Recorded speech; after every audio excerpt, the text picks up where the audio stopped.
Okay. But we can also take the headsets. Yeah, it's fine.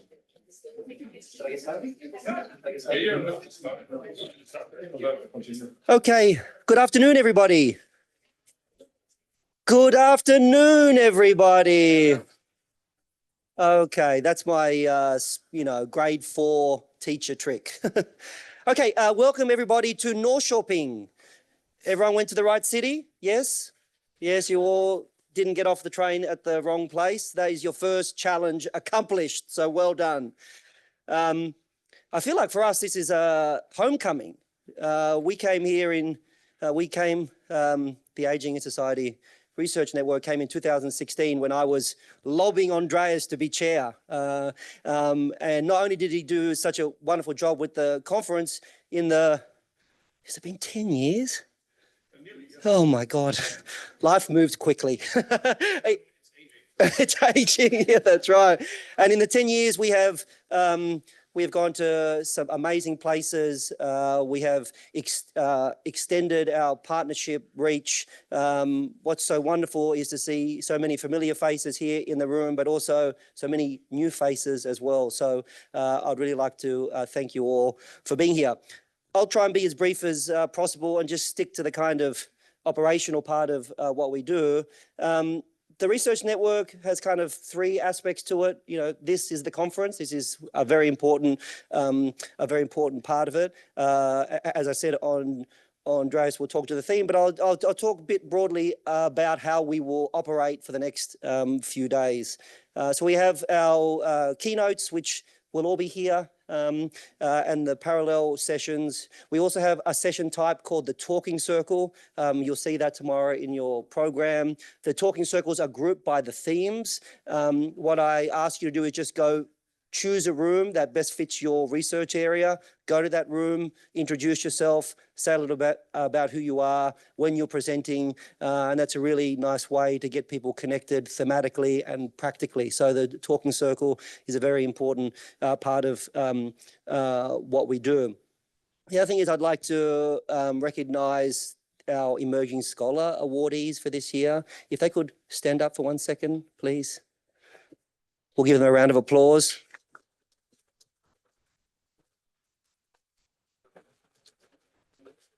So one of the things that's very important for us is to have emerging voices at the front of the room, guiding conversation. They will be your chairs for your sessions. Everyone speaks for 20 minutes and then we get a question and answer at the end, hopefully to engage some productive conversation, but they will be a key part of how the program runs. All lunch and breaks are all included. Don't disappear, stay with us. This evening we are all going together. This is all included, so don't feel like there's a list for this, but we're all going to the reception in Linköping so you can see both towns. Try to join online. Are you opening up the meeting on mute? The discussion boards? No, I just have colleagues who trying to join online and there is no live streaming. Oh, they're waiting for. It'll be recorded and shared. Yep. And which is a wonderful entry to what I'm about to say next, which is one of the things that we have tried to do, and you're in the last year of this tool. We're about to relaunch in December version 3, but the CG Scholar platform, which the conference is in, that's part of our kind of, rethinking or evolving what the scholarly conference is. So often we come to these conferences 2 days, 2.5 days, we're inspired, we, go and disappear into our own worlds. And so we were trying to find a way, this was a kind of COVID thinking, how do you not do temporary re-infrastructures? How do you rebuild a new infrastructure? And what we do at Common Ground is we build our own technology.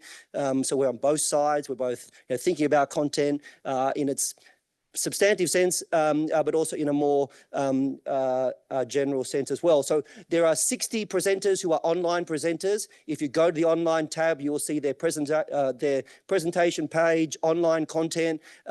You can view all of that. You also have a presentation page, which I really encourage you to upload content to. And why I say that is we're trying to build a resource that you can come back to. So let's say the conference ends and you want to see a paper again, you can watch that. If there is no content there, you can request it from the person. You can add them as a peer. You can keep that conversation going. So in a way, we're trying to build an infrastructure for the conference to never end, but also to be a resource that over years that you can go back to. The other thing is that and that's why we don't have printed programs, by the way. Firstly, they're an environmental disaster. Secondly, it's because we're trying to move in engagement and discussion to that space. The other thing I want to draw your attention to is our journal.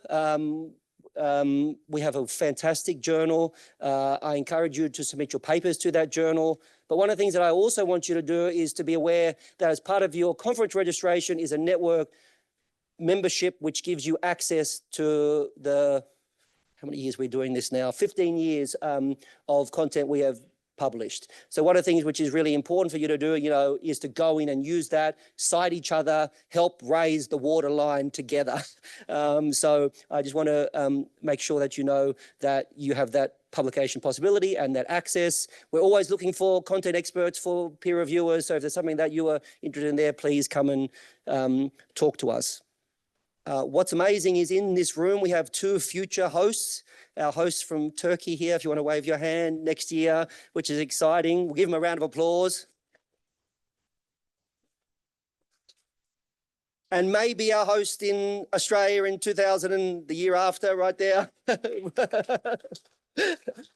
I lose years as we work so far in advance. But look, I would really like to thank you all for being here and contributing to this network. If there's anything that we can do to help be advocates of you and support your research practices, that is what we are here for.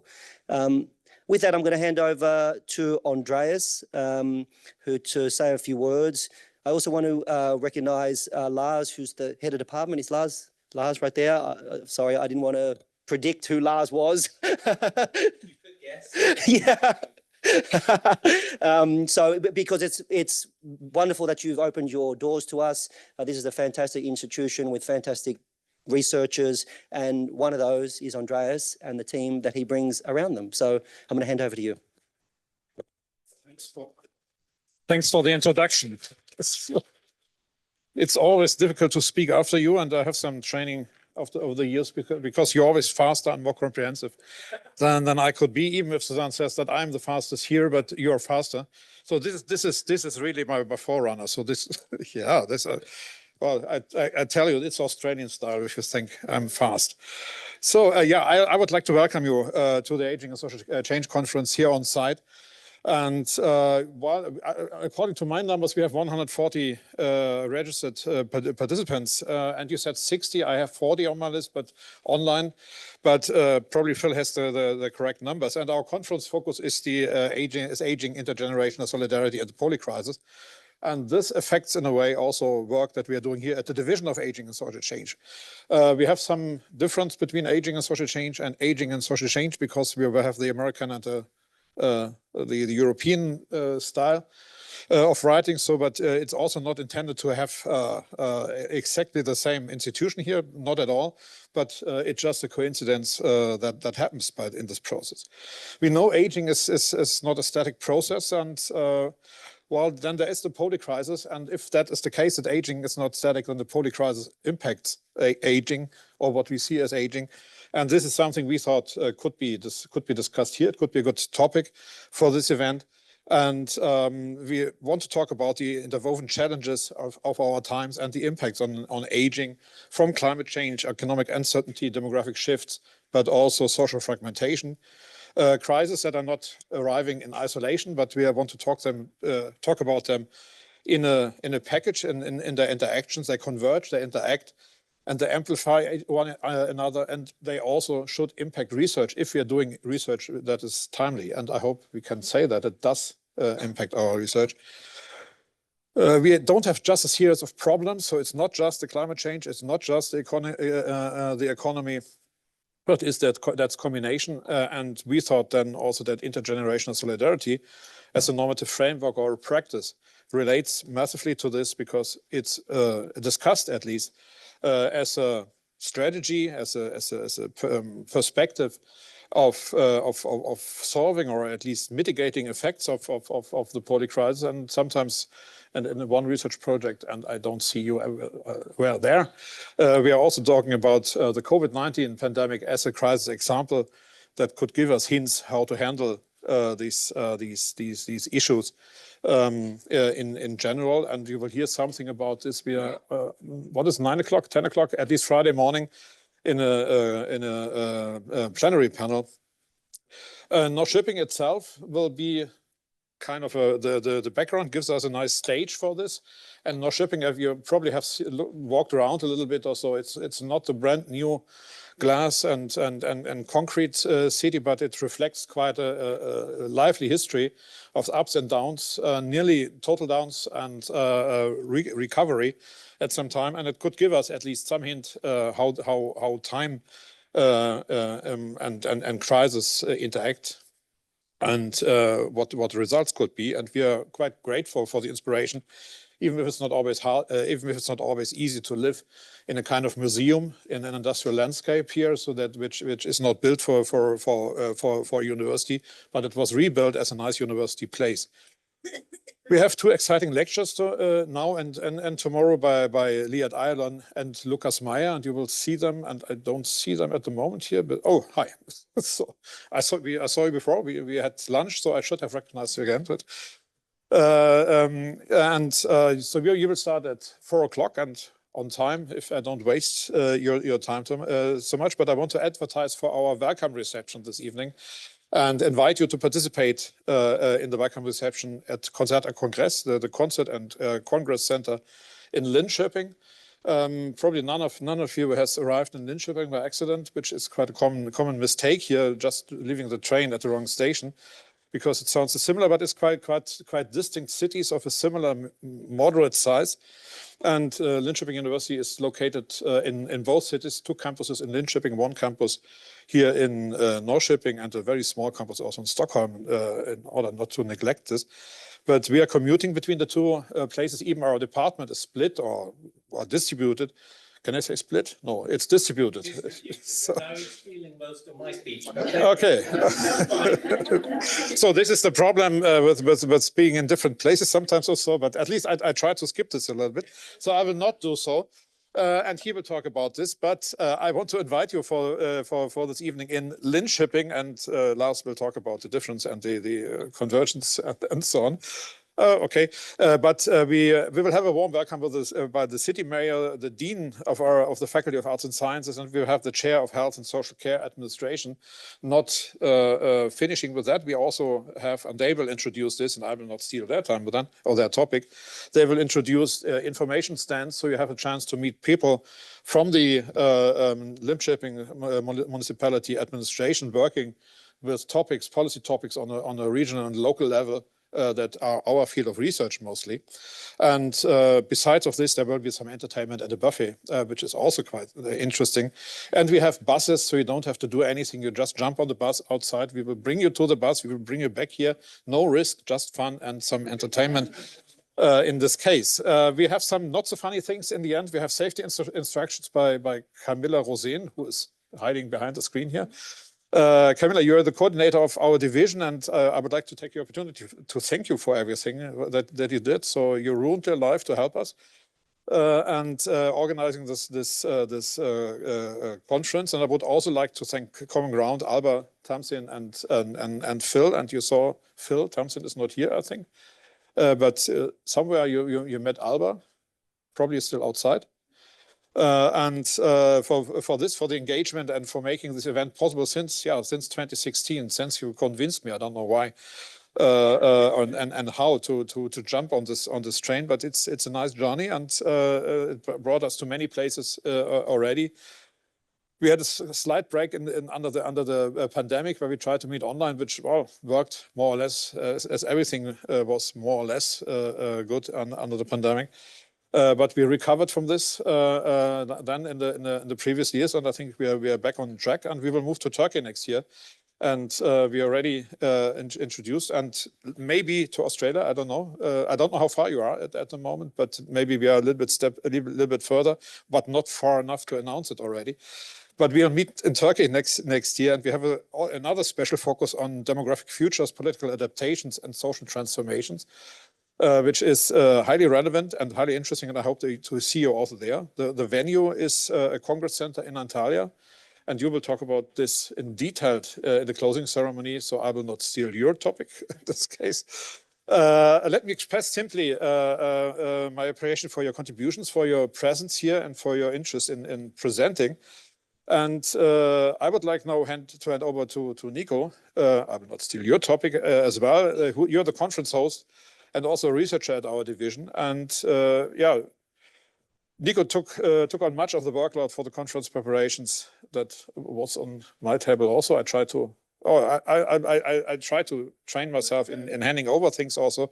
And well, you deserve an extra thank you for this. And nevertheless, you have to talk now. Yes. So thanks and welcome to the conference. Yeah, thank you. Yeah, it's not easy to speak after Andreas as well, but I'll do my best. And for me, this is the first time being any type of host in any type of academic setting, so good luck to me, I guess. But first of all, hi everyone, and a warm welcome and välkommen, as we say here in Sweden. So as Andreas was saying, my name is Nico Mira, and I'm together with Andreas and the conference chair for this conference. It's very nice to meet all of you.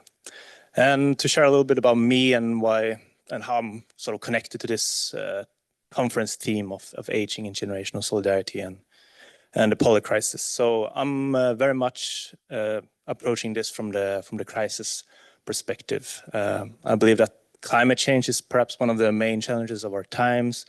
It's threatening a lot of the, things that we hold dear, and this green transition towards a more resilient world is really critical.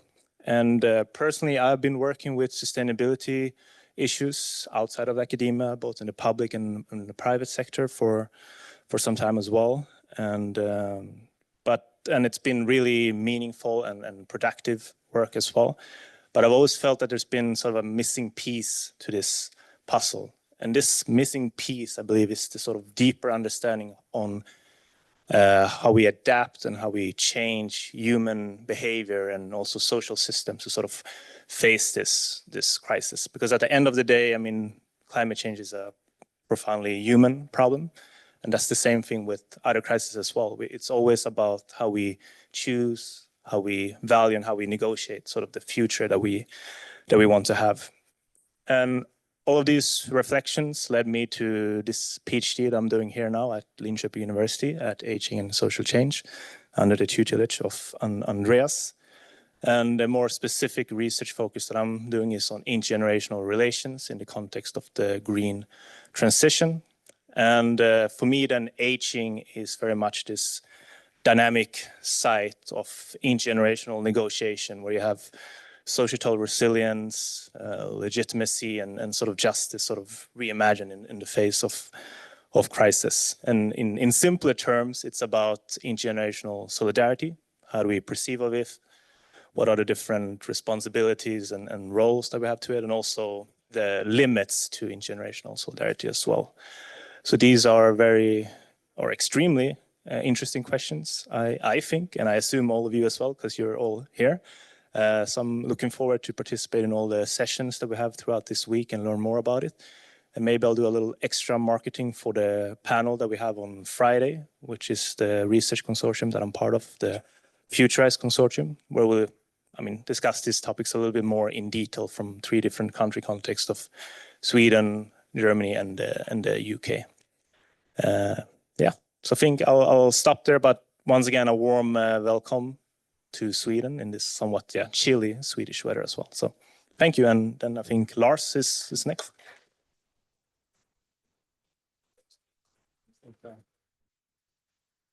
Distinguished guests, colleagues, ladies and gentlemen, and participants, good afternoon.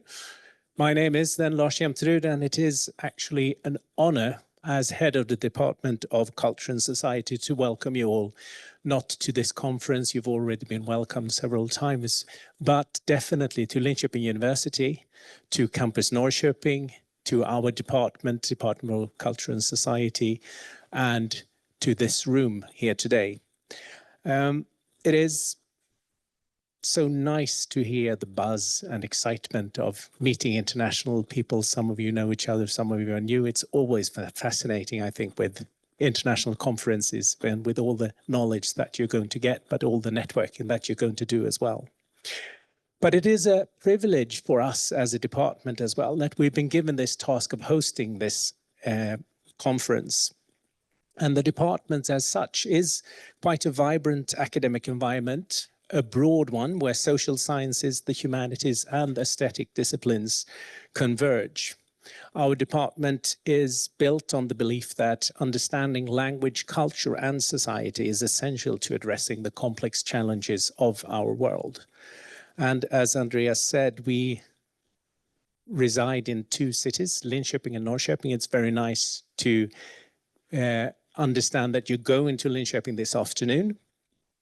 And our department spans these two cities. All in all, around 300 people work here, several thousand students. So it's a vibrant community. And in this beautiful campus Norrköping where we are, we're part of a dynamic academic community which focuses on research and education in subjects such as migration, ethnicity, social work, local government studies, cultural heritage, and of course, aging and social change. And we're actually, like Andreas also said, located in the very city or sort of a historical industrial landscape called the Industrilandskapet, which was a formal textile district. And at one point in history, Norrköping was one of Sweden's most important industrial cities, and particularly in textiles. But then, as Andreas said, the industry sort of ups and downs, and the industry declined, the textile industry declined roughly around the mid-20th century. And then Norrköping faced serious economic decline. But it was then in this context that the idea of establishing a university presence here gained momentum. And a little bit over 25 years ago in 1997, Campus Norrköping officially opened as part of Linköping University. And it has actually transformed this historic landscape into a hub for innovation, learning, and creativity. And Campus Norrköping, where we are, is also home to several departments in addition to ECOS. So we share this with departments and research environments that include disciplines such as logistics, organic electronics, education, lifelong learning, but also general medicine, nursing, occupational therapy, and analytics sociology. So needless to say, there is fruitful collaboration between many of these, not least here at the Division of Aging and Social Change.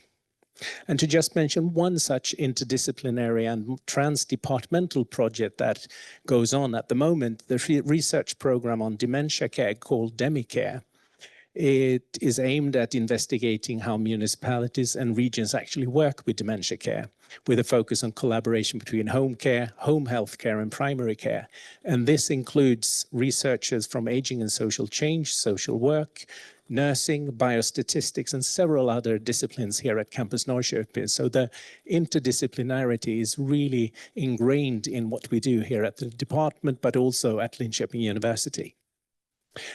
And when I looked at the themes of this year's Aging and Social Change Conference, economic, demographic, public, medical, social, and cultural perspectives on aging, it really resonates deeply with what we do at ECOS as well.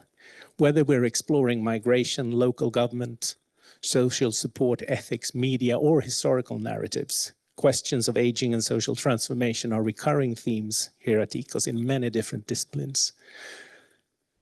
And in closing, I'd like to thank you all once again. Thank you for coming here, both the organizers, presenters, and participants. Thank you for making this event possible. It is fantastic to be able to host a conference. And thank you for sharing your ideas. And I really hope that this conference will be a catalyst for new ideas and enduring partnerships, new networks, and a deeper understanding of how aging and social change shape both our shared future and the future that we can change together. So thank you very much.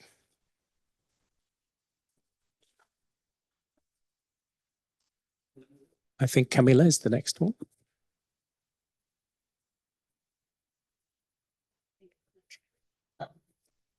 Hi, as I was introduced by Andreas, I'm Camilla Rosen. I'm at the same division as he is, and Susanne and many other here inside this room today. I won't